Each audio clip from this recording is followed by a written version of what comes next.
I'm not proud of the first thing I thought when I opened that envelope, because it wasn't anger, it was confusion. I actually looked around my yard wondering if somebody had watered it while I was asleep. That's how ridiculous the accusation sounded. According to the Homeowners Association, I've been stealing water during the middle of the night for weeks, cheating the neighborhood drought restrictions while everyone else was trying to do the right thing. They fined me $200 without asking a single question, then warned me the penalties would keep climbing if I didn't stop. Funny thing was, my sprinkler system hadn't pushed a single drop of water in almost a month. My name is Ethan Mercer, and back then I lived in a quiet neighborhood outside Mesa Ridge, New Mexico, one of those beige developments where every mailbox matched, every roof had to be approved by a committee, and somehow the grass mattered more than the people living on it. My house wasn't fancy. It was a modest stucco place sitting on a corner lot that baked under the desert sun every afternoon. The lawn was small, nothing you'd brag about, but I'd spent years slowly bringing it back after moving in. I planted drought-resistant grass, built a legal rain collection system, and learned more about irrigation than I ever wanted to know because water out there wasn't just expensive. It felt personal. Every gallon counted. The HOA loved reminding us of that. They mailed newsletters about conservation, posted signs about protecting the environment, and held meetings where board members talked about sustainability like they were saving the planet. But if you lived there long enough, you figured out their real hobby wasn't protecting nature. It was writing violation letters. Somebody's trash can stayed out an extra hour. Violation. A kid left a basketball hoop near the curb. Violation. A truck parked in the driveway overnight. Violation. They seemed happiest when they had something to punish. When that brutal July heat wave rolled across the valley, everyone expected stricter water rules. Nobody complained about that. We all understood the reservoirs were low. What people didn't expect was how aggressively the board started policing every yard. Neighbors whispered about surprise inspections and mysterious fines. One elderly couple across the street insisted they'd been cited for watering on a day they'd spent visiting their grandchildren 3 states away. Another family claimed their irrigation timer had been turned off by someone without permission. Most people just paid the fines because arguing with the HOA felt like wrestling smoke. You never really won. I almost did the same thing, until I noticed the wording in my letter. It didn't say suspected watering. It claimed their records proved my irrigation zone had been running repeatedly between 1 and 3 in the morning. That sentence kept bothering me. Records? What records? I called the management office the next morning. After 15 minutes on hold, a woman answered with the kind of practiced politeness that disappears the second you ask a difficult question. I explained that I hadn't watered anything in weeks. She interrupted before I finished. Mr. Mercer, our monitoring system doesn't make mistakes. What exactly are you monitoring? I asked. Your irrigation activity. Through my water meter, there was a pause, just long enough to feel strange. Through the community irrigation reporting system, she replied. It shows nighttime usage. Can you send me the actual readings? Another pause. Our records are sufficient. Then she thanked me for calling as if the conversation was over. I remember standing in my kitchen staring at the phone thinking, that answer made absolutely no sense. Water doesn't magically disappear. If my sprinklers were running, the meter would prove it. If the meter showed nothing, somebody's system was lying. My neighbor, Carl Dawson, wandered over that evening carrying 2 cold sodas like he always did whenever he sensed trouble brewing. After I showed him the letter, he laughed once, then stopped when he realized I wasn't joking. You know, he said quietly, you're the 4th person on this block. 4th? Yeah, everybody keeps paying because it's easier. Do you believe I watered? He looked out at my lawn for a second before grinning. Ethan, that grass looks healthier than mine, and I know for a fact you haven't touched those sprinklers. Half the time you're outside with a bucket catching rainwater like you're preparing for the apocalypse. We laughed, but it didn't last long. Carl leaned closer and lowered his voice. Something's off. My cousin works utility maintenance downtown. He always says numbers don't lie. People do. That sentence stayed with me all night. The next morning, I called the best licensed irrigation contractor I could find. A gray-haired guy named Nolan Pierce who had spent 3 decades crawling under desert neighborhoods fixing broken sprinkler systems. When I explained the situation, he didn't laugh. He simply said, "Don't pay the fine yet. Let me see what's under the dirt." I had no idea that decision was about to expose something far bigger than a $200 citation. And by the time the truth came out, nearly 60 homeowners would discover they'd all been paying for water that never reached their lawns. If you want to continue the story, Nolan showed up the following afternoon in a faded white pickup that looked almost as old as the neighborhood itself. He climbed out wearing dusty work boots, a sun-bleached cap, and the calm expression of someone who had seen just about every strange thing buried beneath a suburban lawn. Before unloading a single tool, he stood in my driveway looking across the yard for nearly a minute. "Mind if I asked you something?" he finally said. "Go ahead. When's the last time you actually heard these sprinklers come on?" I thought about it. Honestly, maybe 4 weeks ago. I figured the timer had failed. But with the drought, I wasn't exactly in a hurry to fix it. He nodded slowly, almost like he'd expected that answer. "Let's find out who's lying. Your yard or your HOA?" Watching someone who actually knew what they were doing work was almost relaxing. Nolan started at the water meter, then moved to the irrigation controller mounted beside my garage. Everything looked normal. The timer was programmed correctly. The electrical signals were reaching the valves. The controller believed it was watering exactly when it was supposed to. Then he connected a pressure gauge to the main line. Nothing. He checked again. Still nothing. "Well," he muttered, scratching his beard, "that's interesting." We spent another hour tracing the underground line until he asked for a shovel. About 3 feet from the sidewalk, he stopped digging and carefully brushed dirt away with his hands instead of the shovel. "Ethan," he called, "you're going to want to see this." I knelt beside him. Running through the white PVC pipe was a perfectly straight saw-cut. Whoever done it hadn't hacked at it or accidentally damaged it during construction. The pipe had been sliced cleanly, capped on both ends, then buried again so neatly you'd never know anyone had touched it. Nolan tapped the plastic with the handle of his screwdriver. This wasn't weather. He looked me directly in the eye. This wasn't an accident either. My stomach tightened. "So somebody intentionally shut my system down?" "Not somebody," he answered. "Somebody who knew exactly where the line was."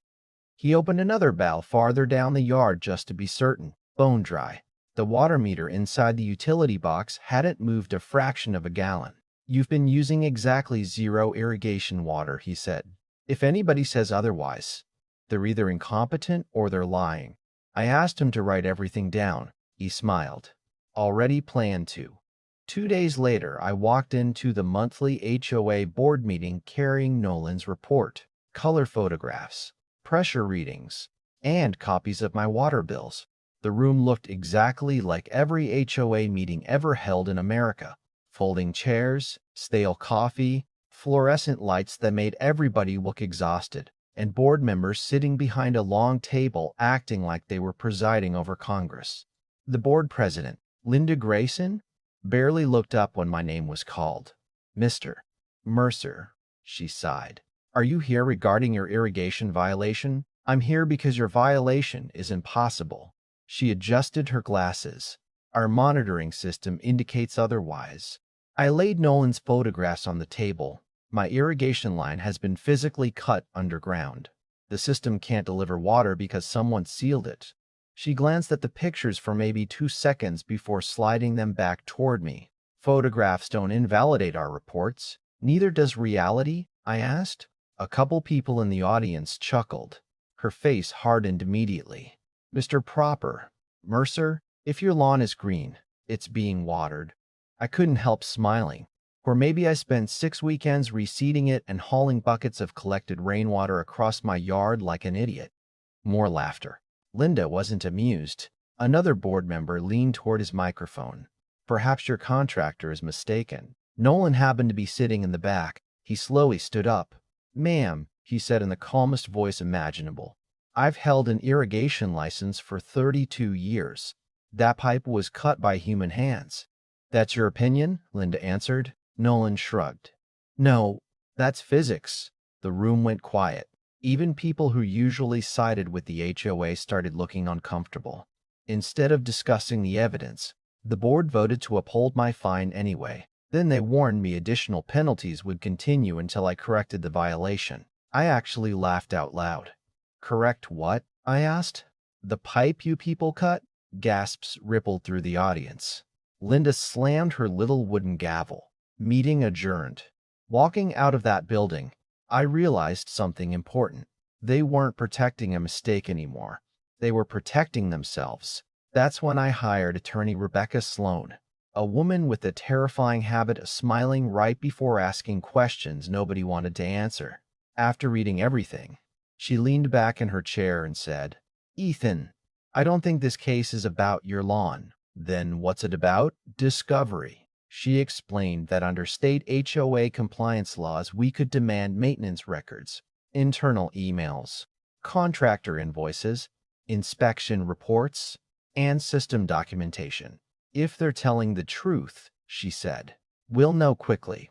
If they're hiding something, she smiled again, they're going to regret every letter they ever mailed. Over the next several weeks, boxes of documents started arriving, thousands of pages. At first it looked like meaningless paperwork, but Rebecca had a gift for finding threads other people missed. One evening, she called me sounding more excited than I'd ever heard. "Come to my office." When I got there, she had dozens of pages spread across a conference table. Maintenance schedules, budget reports, internal emails, handwritten notes. She pointed to one email chain marked Drought Response Initiative. A maintenance supervisor had written, "Temporary pressure reduction complete. 8 zones isolated today. Continue remaining sections next week." Another manager replied, "Good. Leave reporting unchanged until new budget approved." I frowned. What does that mean? Rebecca slid another document across the table. It was an internal spreadsheet listing addresses. Mine was on it. So was Carl's. So were dozens of others. Beside every address appeared the same note. Line isolated. Billing active. I felt the blood drain from my face. They knew. "Oh, they absolutely knew," Rebecca answered. "Look at this next email. Easier to process estimated irrigation activity than verify physical flow. Resident complaints expected but manageable." I read it twice because I honestly couldn't believe anyone would write something that reckless. They hadn't just ignored reality. They had created a system that assumed everyone was watering whether water existed or not. During the drought, their maintenance crews quietly shut off sprinkler lines across the neighborhood to reduce strain on aging infrastructure. But they never updated the compliance database. Instead, the software kept generating automatic irrigation reports, and every homeowner whose lawn looked too healthy became an easy target. "So they were accusing people of stealing water," I whispered. Rebecca finished the sentence for me, while secretly making sure many of them couldn't use any at all. Suddenly, Carl's story made sense. The elderly couple across the street. The families who kept insisting their sprinklers never worked. It wasn't bad luck. It was a pattern. Rebecca immediately amended the lawsuit, expanding it far beyond my individual fine. What began as a $200 dispute turned into allegations of fraudulent enforcement, negligent maintenance, wrongful fines, and systematic deception affecting nearly 60 properties. Word spread to the neighborhood faster than wildfire. Neighbors who had barely spoken to each other for years started knocking on doors comparing violation letters. More contractors uncovered more severed irrigation lines. More homeowners discovered water meters that had never recorded the usage they were supposedly being punished for. The HOA's confident image began cracking apart. And for the first time since this whole nightmare started, I realized I wasn't fighting alone. By the morning our court hearing finally arrived, the courtroom wasn't filled with lawyers.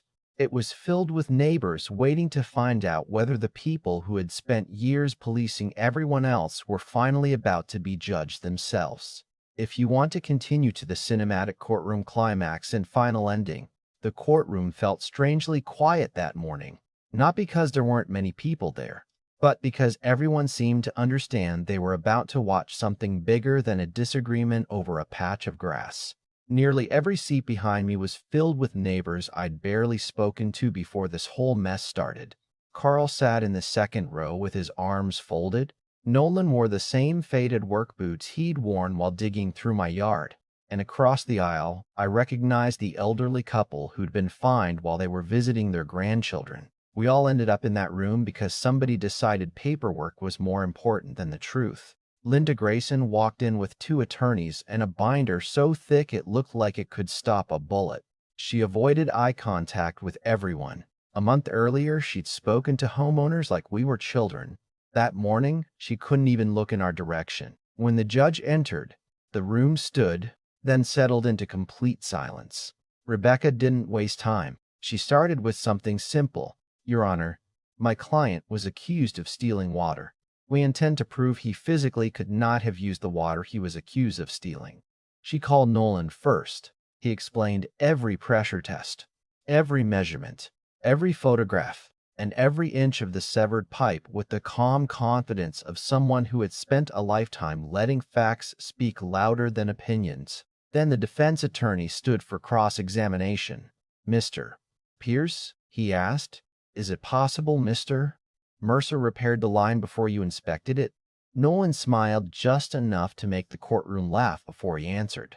Counselor, if you repaired it before I got there, why would I be holding pictures of it still buried underground? A few quiet chuckles spread through the gallery. The attorney quickly sat down. Rebecca then introduced the water utility records. Month after month, 0 irrigation usage. The defense tried arguing that water meters occasionally malfunctioned. Rebecca immediately placed maintenance reports on the evidence screen showing the meter had been tested and certified accurate only weeks before the alleged violations. Then came the moment that changed everything. She projected the internal HOA emails onto the courtroom monitors. You could actually hear people whispering as the words appeared one after another. Temporary pressure reduction complete. Leave reporting unchanged. Easier to process estimated irrigation activity than verify physical flow. Line isolated. Billing active. Rebecca walked slowly toward the judge. Your Honor, these homeowners were never cited based on actual water consumption. They were cited based on assumptions generated by software the defendants knew no longer reflected reality. The judge adjusted his glasses and spent several minutes silently reading the emails himself. Finally, he looked toward Linda. Mrs. Grayson, did your board know irrigation lines had been intentionally disconnected? Linda hesitated. Her attorney whispered something into her ear. She swallowed hard before answering. The maintenance department handled infrastructure decisions. That wasn't my question. The judge's voice remained calm, but it carried through the entire courtroom. Did your board know? Another long pause. Yes. The room exploded with murmurs. Carl actually shook his head beside me as if he still couldn't believe someone had admitted it out loud. Rebecca wasn't finished. She introduced homeowner after homeowner whose properties appeared on the internal spreadsheet. Every single one had the same notation. Line isolated, billing active. One retired school teacher testified she'd paid over $1,000 in fines because she believed she'd somehow programmed her sprinkler system incorrectly. A young military family described replacing perfectly good irrigation equipment 3 different times trying to solve a problem that had never existed. An elderly widower admitted he'd skipped medication 1 month because paying HOA penalties seemed more urgent. That testimony hit the room harder than any legal argument ever could. You could see even members of the defense team looking uncomfortable. The judge finally closed the last folder and leaned back in his chair. This court finds that the association knowingly relied upon estimated irrigation data after disabling physical service to numerous properties. Enforcement based upon information known to be unreliable is not compliance, it is misconduct. He dismissed every citation connected to the program, ordered full reimbursement of all collected penalties, required independent inspections before any future irrigation violations could be issued, and directed the association to restore every damaged irrigation line at its own expense. By the time the calculations were finished, repairs, reimbursements, legal costs, and independent oversight totaled just over $84,000. Linda never said another word. She simply gathered her binder, stood up, and walked out through a side door without looking back.